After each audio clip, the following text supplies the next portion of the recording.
नमस्कार। रमज़ान ईद की बहुत बहुत मुबारकबाद। इस्लाम धर्म का मतलब अल्लाह के शरण में जाना है और कुरान में जो लिखा हुआ है, जिसमें इस्लाम का धार्मिक ग्रंथ है कुरान, और कुरान में जो भी बातें कही गई है वो इस्लाम धर्म क्या है इस बारे में भी कहा गया है। अने इस्लाम अने एक अपनी जो इच्छाएं है, अपनी जो मुराद है, वो अल्लाह को समर्पित करना, अल्लाह के पास शरण जाना, इसका मतलब दूसरा मतलब जो है वो इस्लाम है। अने अल्लाह ने जो भी आदेश दिया है, जो भी तालीम दी है, वो तालीम के हिसाब से अपना जीवन यहाँ बिताना और उस तालीम के हिसाब से जो बंदा गुजारा करता है वही सच्चा बंदा कहलाता है। इस्लाम धर्म में 5 बड़ी महत्वपूर्ण बातें बताई गई है, उसे 5 स्तंभ भी कहते हैं।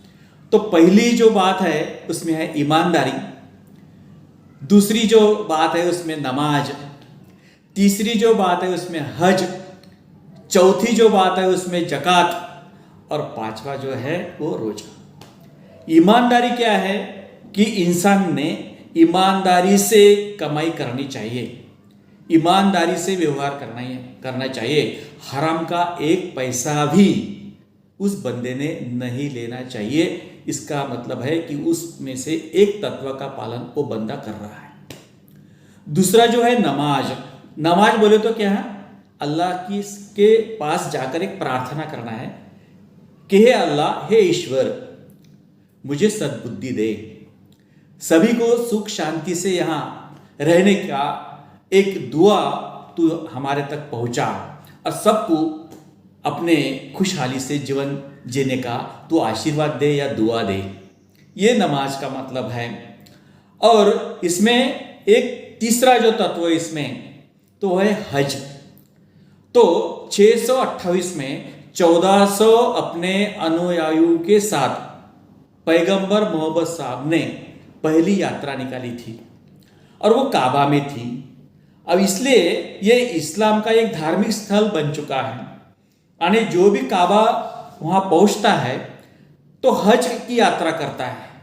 यानी हज के यात्रा का मतलब दूसरा यह है कि दुनिया में जितने भी मुस्लिम लोग हैं वो इकट्ठा हो और सब मुस्लिम भाई क्या है, एक समान है और सभी ने एक दूसरे के साथ मिलजुल कर रहना चाहिए, एक दूसरे का सम्मान करना चाहिए और ईश्वर से सबके लिए सुख और शांति की दुआ मांगनी चाहिए।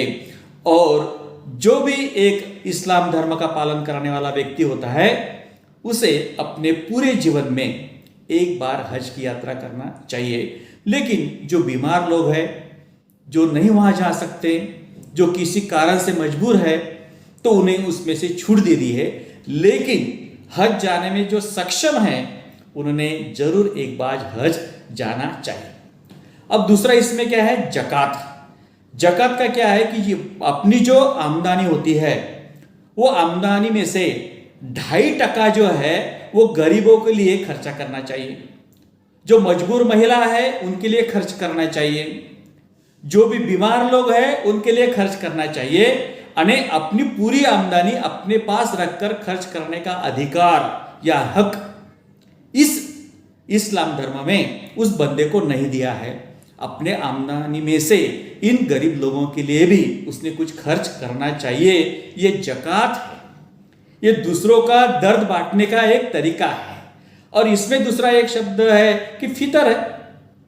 फितर किसे कहा जाता है कि जो ईद मनाने के लिए जो गरीबों के पास पैसा नहीं है तो उनको 2 किलो 45 ग्राम क्या है अनाज देना चाहिए ताकि वो भी खुशी से ईद मना सके। और ये ईद मनाने से पहले ये जो है फितर देना जरूरी है। और ये जो इसमें रखा है रोजा, रोजा बोले तो क्या है, एक उपवास है।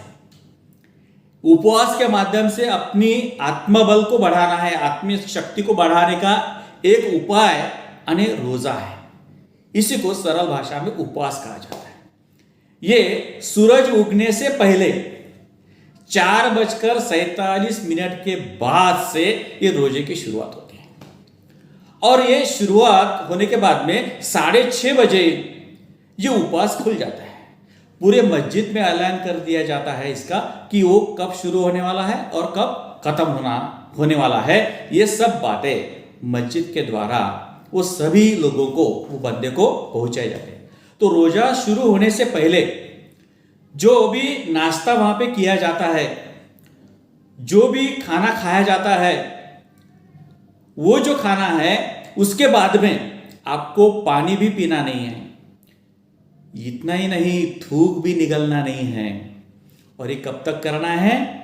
शाम के 6:30 बजे तक, जब तक के मस्जिद से उसका टाइमिंग का ऐलान नहीं होता। और उसके बाद फिर आप नाश्ता और उसमें जो भी है खाना वो खा सकते। इसलिए सुबह का जो नाश्ता है उसको सहरी कहा जाता है और जो बाद में जो शाम का जो है नाश्ता खाना उसे इफ्तार कहा जाता है। तो इस टाइम में, उपवास के टाइम में, किसी के बारे में बुरा मत सोचना, बुरा नहीं करना, नहीं देखना और सभी को अपन सब एक है ये समझ की भाव अंतर्भाव में रखना। और इस कारण से मनुष्य का आत्मबल बढ़ जाता है। जो भी शव्वाल का जो महीना होता है उसकी जो पहली तारीख होती है तो उसके पहले चांद दिखता है, तो दूसरे दिन क्या होती है? ईद होती है। तो यह सब बातें इस्लाम धर्म में कही गई है। हर बंदे ने उसका पालन करना चाहिए। वो सच्चा, वो अल्लाह का बंदा होता है। और इसके लिए मैं 4 लाइनें यहाँ आपके लिए कहना चाहता हूँ।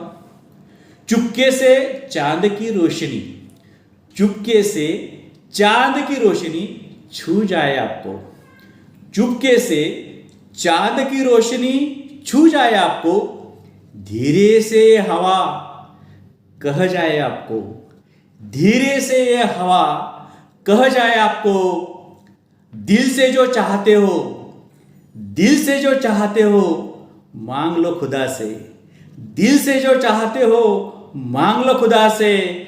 हमारी दुआ है इस ईद को मिल जाए वो आपको, इस ईद को मिल जाए आपको। रमजान ईद की बहुत बहुत शुभकामनाएं। रमजान ईद की मुबारक।